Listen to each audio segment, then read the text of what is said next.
मकड़ी, चींटी और जाला।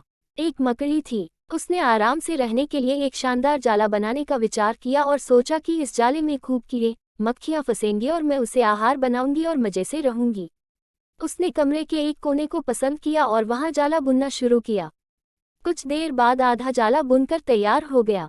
यह देखकर वह मकड़ी काफी खुश हुई कि तभी अचानक उसकी नज़र एक बिल्ली पर पड़ी जो उसे देखकर हंस रही थी।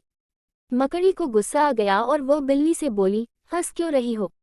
हंसू नहीं तो क्या करूं? बिल्ली ने जवाब दिया, यह मक्खियां नहीं है, ये जगह तो बिल्कुल साफ सुथरी है, यहाँ कौन आएगा तेरे जाले में? ये बात मकड़ी के गले उतर गई। उसने अच्छी सलाह के लिए बिल्ली को धन्यवाद दिया और जाला अधूरा छोड़कर दूसरी जगह तलाश करने लगी।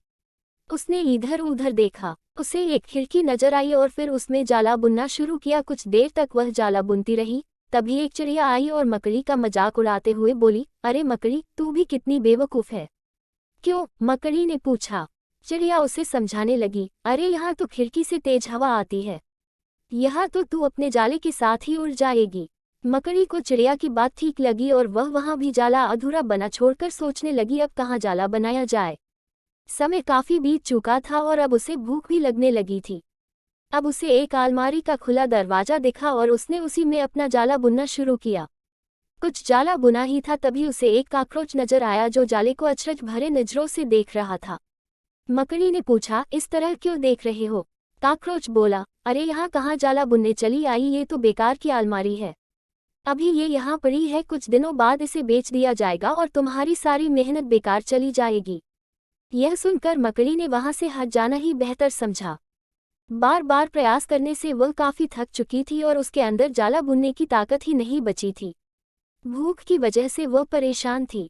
उसे पछतावा हो रहा था कि अगर पहले ही जाला बुन लेती तो अच्छा रहता, पर अब वह कुछ नहीं कर सकती थी, उसी हालत में पड़ी रही। जब मकड़ी को लगा कि अब कुछ नहीं हो सकता है तो उसने पास से गुजर रही चींटी से मदद करने का आग्रह किया।